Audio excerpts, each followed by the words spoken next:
Good morning student, स्वागत है आपका +1 कॉमर्स अकाउंटेंसी की ऑनलाइन क्लास में। मेरा नाम वीरेंद्र ठाकुर। लास्ट वीडियो में हमने 2 कॉलम कैश बुक क्या है और उसे किस तरह से तैयार किया जाता है के बारे में जाना। इस वीडियो में हम पैटी कैश बुक या लघु रोकड़ बही क्या होती है उसके बारे में जानेंगे और उसे किस प्रकार से तैयार किया जाता है वो हम समझेंगे। In every organization, a large number of small payments such as conveyance, cartage, postage, telegram and miscellaneous expenses are made. प्रत्येक व्यापारिक प्रतिष्ठान में बड़ी संख्या में छोटे छोटे भुगतान किए जाते हैं जो संबंधित हो सकते हैं यात्रा से, ढुलाई से, पोस्टेज से, टेलीफोन या फिर कुछ अन्य खर्चे, और साधारणतः ये खर्चे बार बार करने पड़ते हैं। Large organizations normally appoint one more cashier and maintain a separate cash book to record these transactions. बड़े व्यापारिक प्रतिष्ठान प्रधान रोकड़ी के अतिरिक्त एक अन्य रोकड़ी की नियुक्ति करते हैं और जो इन छोटे छोटे खर्चों को एक अलग रोकड़ पुस्तक में लिखता है। इस प्रकार खुदरा रोकड़ी द्वारा बनाई गई पुस्तक को खुदरा रोकड़ बही या लघु रोकड़ बही कहते हैं। Such a cash book maintained by petty cashier is called petty cash book. लघु रोकड़ बही की अग्रदाय प्रणाली, imprest system of petty cash book. The petty cashier works on imprest system. लघु रोकड़िया अग्रदाय प्रणाली के आधार पर काम करता है। Under this system, head cashier gives a definite sum, say ₹2000 to the petty cashier at the beginning of a certain period as an advance for petty expenses. इस प्रणाली के अंतर्गत प्रधान रोकड़िया एक निश्चित राशि, मान लीजिए या फॉर एग्जाम्पल हम मानते हैं कि 2000 लघु रोकड़िए को एडवांस एक निश्चित अवधि के आरंभ में फुटकर व्ययों के लिए दे दिया जाता है। किसके द्वारा? प्रधान रोकड़िए के द्वारा। इस राशि को हम क्या कहते हैं? अग्रदाय राशि कहते हैं। This amount is called impressed amount. The petty cashier goes on making all small payments out of this impressed amount and record them in the petty cash book. अब लघु रोकड़िए क्या है? इसी राशि में से छोटे छोटे व्ययों का भुगतान करता जाता है। इन व्ययों को क्या है? लघु रोकड़ बही में लिखता है और इसके लिए व्ययों की रसीद भी प्राप्त करता है। When he has spent the substantial portion of the impressed amount, say ₹1780, petty cashier get reimbursement of the amount spent from the head cashier. अब मान लेते हैं जब इस एडवांस राशि से वो कुछ राशि मान लो 1780 रुपये खर्च कर देता है, तो लघु रोकड़िया क्या करता है? प्रधान रोकड़िए से इन खर्चे हुए पैसों का पुनर्भुगतान प्राप्त कर लेता है। इस प्रकार आने वाले समय के खर्चों के लिए फिर अग्रिम राशि प्राप्त हो जाती है। लघु रोकड़ी को यह भुगतान छोटे खर्चों की आवृत्ति के आधार पर साप्ताहिक, पाक्षिक अथवा मासिक हो सकता है। The reimbursement may be made on a weekly, fortnightly or monthly basis depending on the frequency of small payment. यानी कि अब प्रधान रोकड़िया किस प्रकार से लघु रोकड़ियों को पैसे देगा, कितने टाइम के बाद देगा, ये डिपेंड करता है कि छोटे खर्चे कितनी मात्रा में और उन पे कितना पैसा खर्च हो रहा है। उसी के अकॉर्डिंग वो फिर क्या है, वीकली बेसिस या फोर्टनाइटली या फिर मंथली बेसिस पे उसे रिम्बर्स पैसे करता है।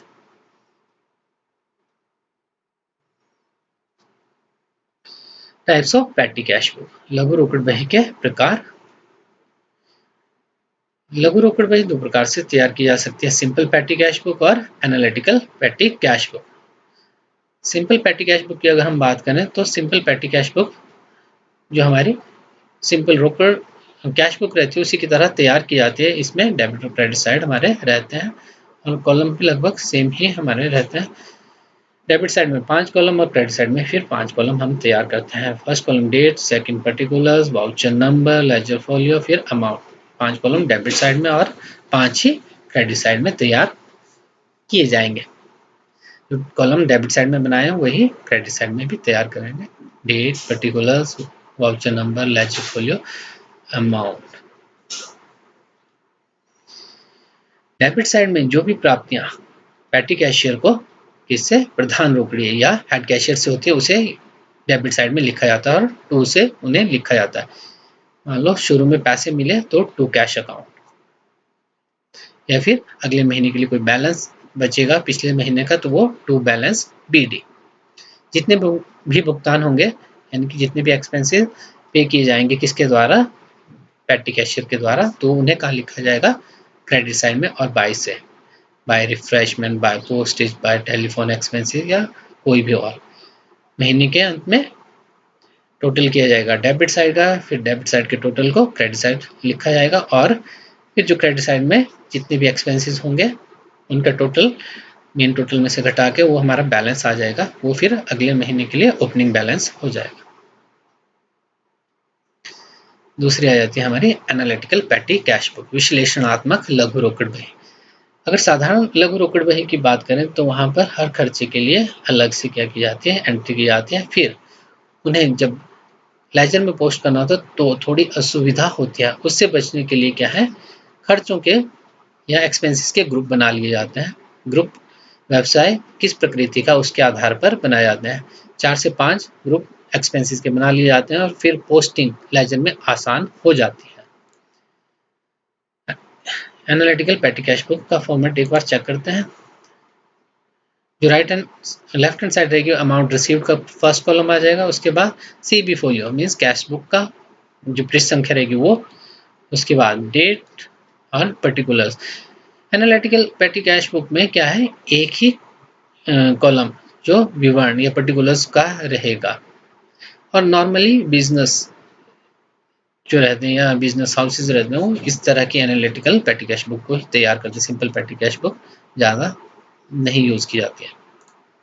उसके बाद वाउचर नंबर, फिर अमाउंट पेड यानी कि खर्चों पे कितना पैसा गया है वो, फिर उसके बाद खर्चों के जो ग्रुप रहेंगे या व्ययों के एक्सपेंसेस के जो ग्रुप रहेंगे उनके अलग से कॉलम बना दिए जाते हैं। अब हेड कैशियर से जो पैसा आया वो पर्टिकुलर वाले में टू कैश अकाउंट, और अमाउंट कहाँ दिखाएंगे, left hand side amount received वाले कॉलम में। या फिर अगले मंथ के लिए जो ओपनिंग बैलेंस रहेगा वो पर्टिकुलर में टू बैलेंस बीडी, और अमाउंट कहाँ, अमाउंट रिसीव्ड वाले कॉलम में। इसी प्रकार से जो पेमेंट की जाएंगी वो यहाँ कॉलम यही रहेगा, बस यहाँ पर बाय से हम by postage, by telephone expenses, by refreshment, और अमाउंट कहाँ, अमाउंट पेड वाले कॉलम में। अगर पोस्टेज से संबंधित 2 तारीख को खर्चा है तो यहाँ पर, और फिर अगला पोस्टेज टेलीग्राम में। और वैसे ही प्रिंटिंग स्टेशनरी का खर्चा है तो यहाँ पर दिखाएंगे हम। Essentials of good impress system, अच्छी अग्रदाय प्रणाली में क्या क्या गुण होने चाहिए वो हम जानते हैं एक बार। लघु रोकड़िया सभी भुगतानों के लिए रसीद प्राप्त करें, यानी कि जो भी पेमेंट्स किसके द्वारा, पेटी कैशियर के द्वारा की जाती है उसके लिए उसके पास रसीद होनी चाहिए। यदि कुछ ऐसे खर्चे हैं जिनकी रसीद प्राप्त नहीं हो सकती है, जैसे डाक टिकट, कुली भाड़ा, ऑटो रिक्शा, तो स्वयं रसीद बनाकर अधिकृत अधिकारी से सत्यापित करवा ले, वह टेस्ट करवा ले, किसी ऑथराइज्ड जो ऑफिसर रहेगा। The petty cashier should not be entitled to receive any cash from outside the business. जो लघु रोकड़िया है वो व्यवसाय से बाहर कहीं से भी पैसा प्राप्त नहीं कर सके।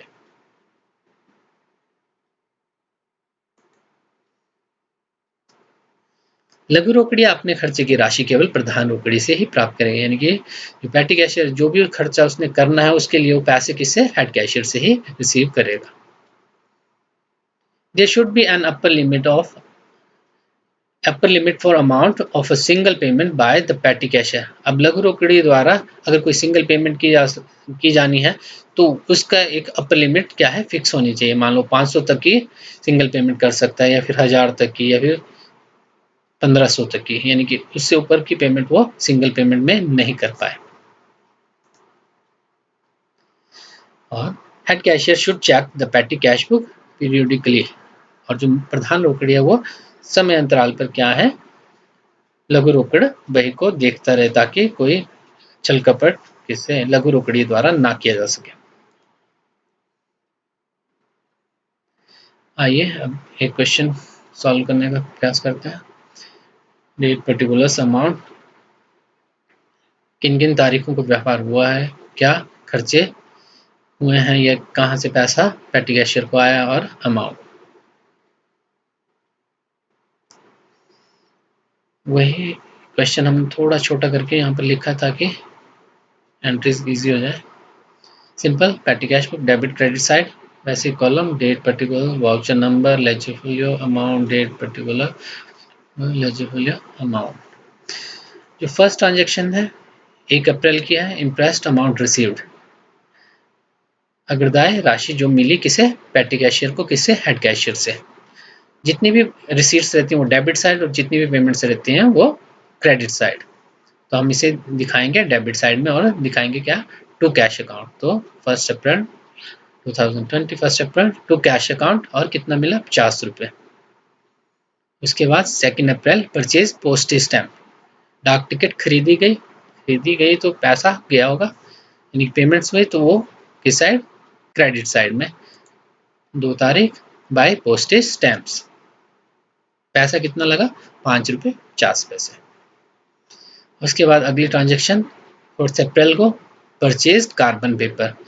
अब जितनी भी पेमेंट है हमने क्रेडिट साइड में लिखनी है, 4 अप्रैल यहाँ डेट वाले कॉलम में लिखेंगे हम, और कार्बन पेपर 1 रुपये 25 पैसा। उसके बाद 8 अप्रैल रिक्शा के खर्चा हुआ, बाय रिक्शा एक्सपेंसिस 2 रुपये।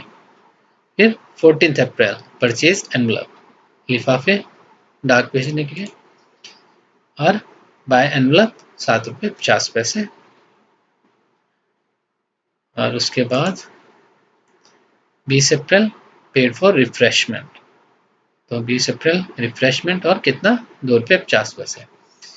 फिर अगला खर्चा क्या है हमारा, 25 अप्रैल को रिक्शा चार्जेस, रिक्शा एक्सपेंसिस और 2 रुपये। लास्ट जो हमारी ट्रांजेक्शन है वो 30 अप्रैल को है और टेलीफोन एक्सपेंसिस हुए हमारे 4 रुपये के, 30 अप्रैल को 4 रुपये। अब हम क्या करेंगे, इसका बैलेंस निकालेंगे, तो हम टोटल करेंगे डेबिट साइड पर, तो 50 रुपीज़ आ गया हमारा। इसी टोटल को हम क्रेडिट साइड में लिख लेंगे। अब जो वास्तव में खर्चे हुए हैं और जो टोटल है हमारा उसके बीच का डिफरेंस हम बाय बैलेंस CD लिख लेंगे, यानी कि अब ये शेष हमारे पास बच चुका है। जो हमने इम्प्रेस सिस्टम पढ़ा कि जो पेटी कैशियर है जितना भी खर्चा हुआ है वो किससे प्राप्त करता है, हेड कैशियर से। अब इस बैलेंस को हम कैरी करेंगे अगले मंथ के लिए, और जो खर्चा हुआ है अगर हम बात करें 25 रुपये 25 पैसे हमारे पास बचे हैं, तो खर्चा कितना हुआ होगा, 24 रुपये 75 पैसे, 24 रुपये 75 पैसा। तो हम इसे दिखाएंगे टू बैलेंस BD, यहाँ पर 25 रुपये 25 पैसे और फिर 24 रुपये 75 पैसे, यानी कि जो ये खर्चा हुआ है पेटी कैशियर ने किया है वो पेटी कैशियर किससे प्राप्त करेगा, हेड कैशियर से, और एंट्री क्या करेगा, टू कैश अकाउंट। अब उस पर टोटल कितना हो गया, 50 रुपीज़, यानी कि जो पिछले मंथ के शुरू में था अब उतना ही इस मंथ के फर्स्ट को क्या है, फर्स्ट मई को क्या है हमारे पास 50 रुपये हो चुका है पेटी कैशियर पर। अब इस महीने का खर्चा भी वैसे ही करता चलेगा और सेम ये फिर रिकॉर्ड करेगा खर्चों को, किसमें, पेटी कैश में, कैश बुक में।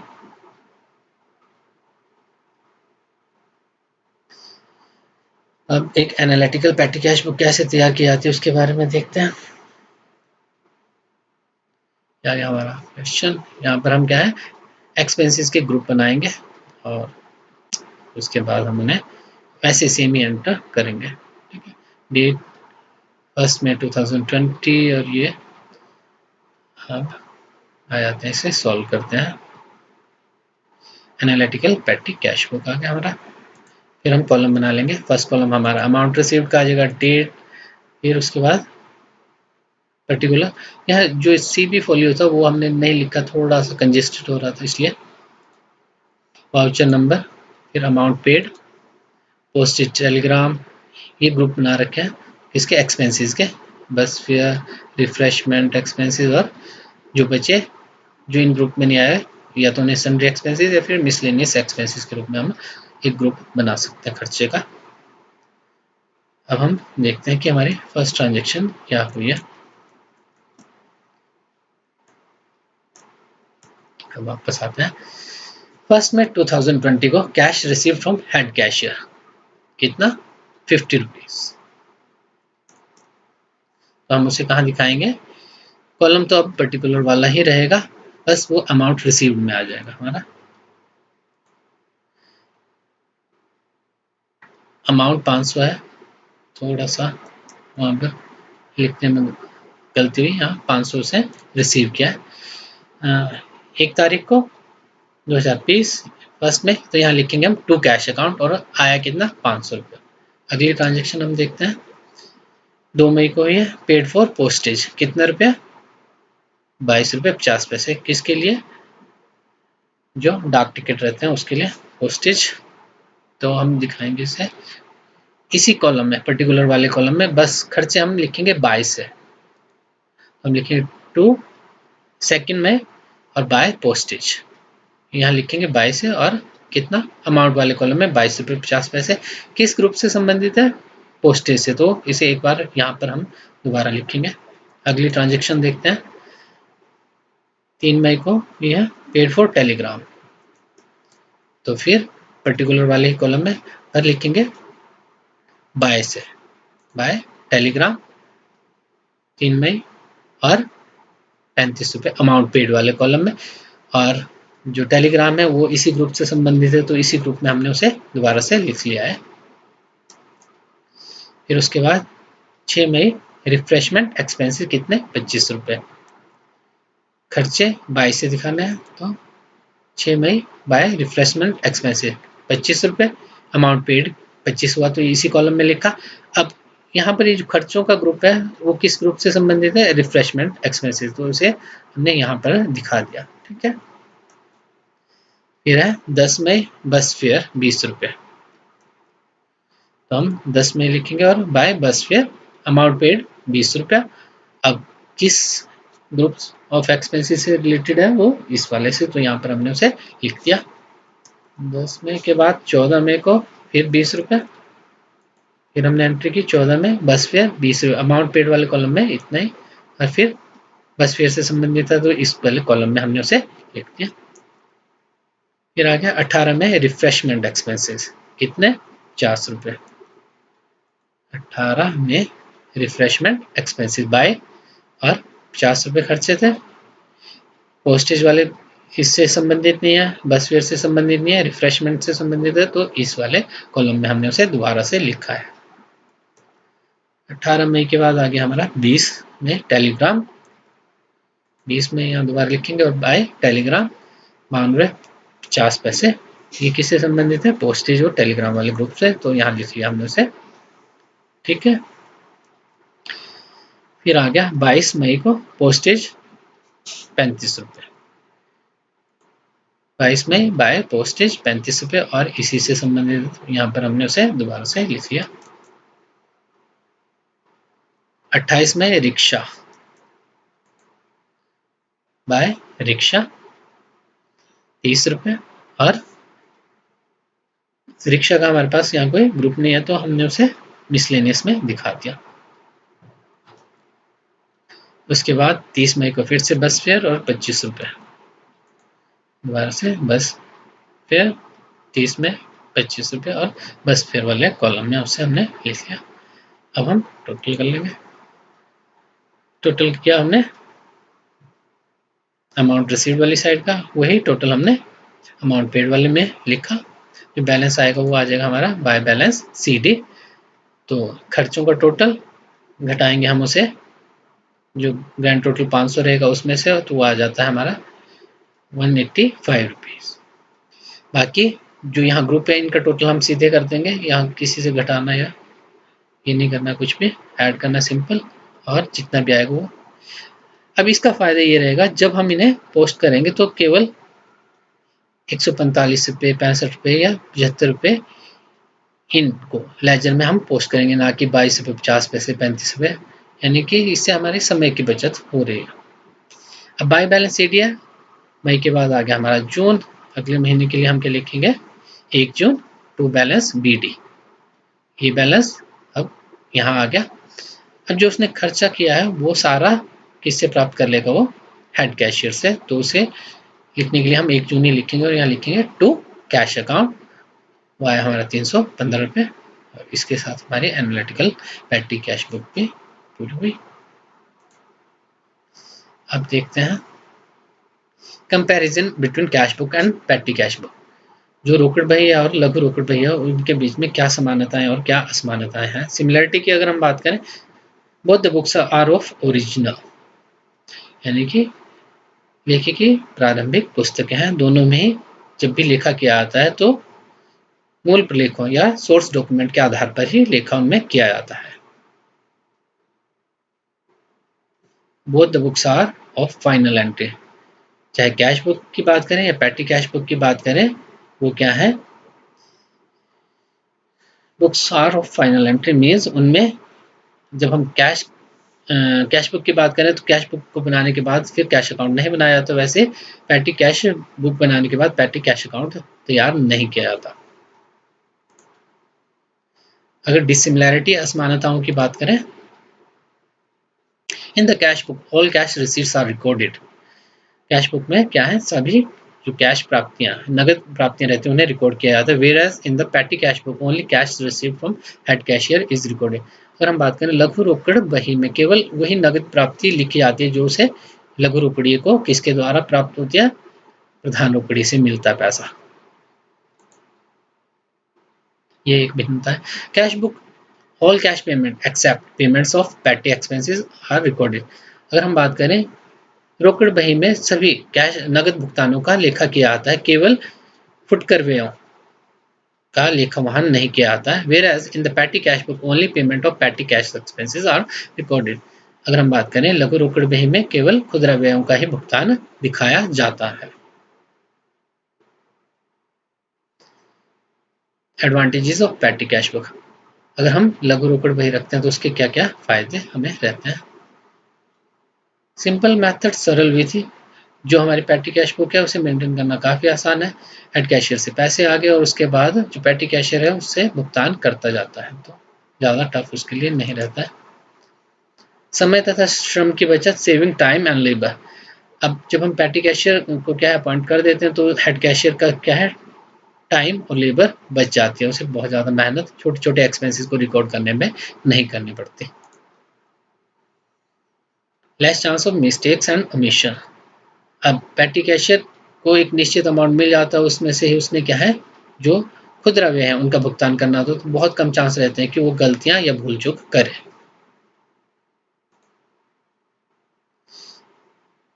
इजी फॉर पोस्टिंग, खतियाने में सुविधा। जैसे अभी हमने एनालिटिकल पैटी कैश बुक देखी तो वहां पर हम एक्सपेंसेस के कुछ ग्रुप बना लेते हैं और वहां से इजीली हम फिर उन्हें क्या है खाता बही में पोस्ट कर पाते हैं। Less chance of theft and fraud, चोरी और गबन की संभावनाएं कम हो जाती है। जो पैटी कैशियर है उस पर एक निश्चित अमाउंट उसे दे दिया जाता है और हर खर्चे के लिए वो रसीदें तैयार करता है, तो कपट की या गबन की संभावनाएं भी कम रहती हैं और ये भी पता रहता है कि उस पर कितना पैसा आया है। Analytical knowledge of expenses. अब जब हम एनालिटिकल पैटी कैश बुक तैयार करते हैं तो उससे हमें आसानी से पता चल पाता है कि हमने स्टेशनरी पर कितना खर्चा किया है, पोस्टेज पे कितना खर्चा हमारा हुआ है या फिर रिफ्रेशमेंट पे कितना खर्चा हो रखा है। प्रूफ इन द कोर्ट, न्यायालय में प्रमाण। पैटी कैश बुक को तो हम न्यायालय में प्रमाण के रूप में पेश नहीं कर सकते, परंतु अगर हम जितने भी छोटे खर्चे हैं उन्हें मेन कैश बुक में लिखना शुरू करें, और जैसा कि हमने शुरू में बात की कि कुछ ऐसे खर्चे जिनके लिए हमारे पास रसीदें नहीं अवेलेबल होती हैं और पैटी कैशियर फिर उन्हें खुद बनाता है, अगर उस तरह की रसीदों के माध्यम से हम जो कैश बुक है उसमें रिकॉर्डिंग करें तो उसकी क्या है ऑथेंटिसिटी न्यायालय में फिर नहीं रहेगी। तो इस कारण से हम क्या है पैटी कैश के जो है पैटी एक्सपेंसेस रहते हैं उनके लिए पैटी कैश बुक तैयार करते हैं, और जो हमारी मेन कैश बुक रहती है उसमें हम प्रॉपर यानी कि जो हमारे सोर्स डॉक्यूमेंट रहते हैं उसी के आधार पर क्या है लेखा करते हैं, जिससे हमारा जो कैश बुक है वो हम न्यायालय में प्रमाण के रूप में प्रस्तुत कर पाते हैं। कंपैरिजन ऑफ पैटी एक्सपेंसेस, खुदरा व्ययों की तुलना।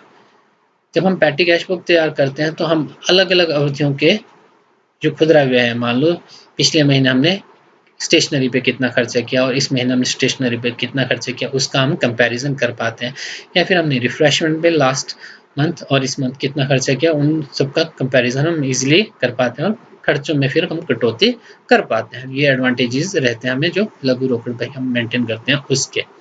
उम्मीद करता हूँ आपको जो भी मैंने पढ़ा है यानी कि पैटी कैश बुक क्या होती है उसे कैसे तैयार किया जाता है वो समझ आया होगा। तो धन्यवाद।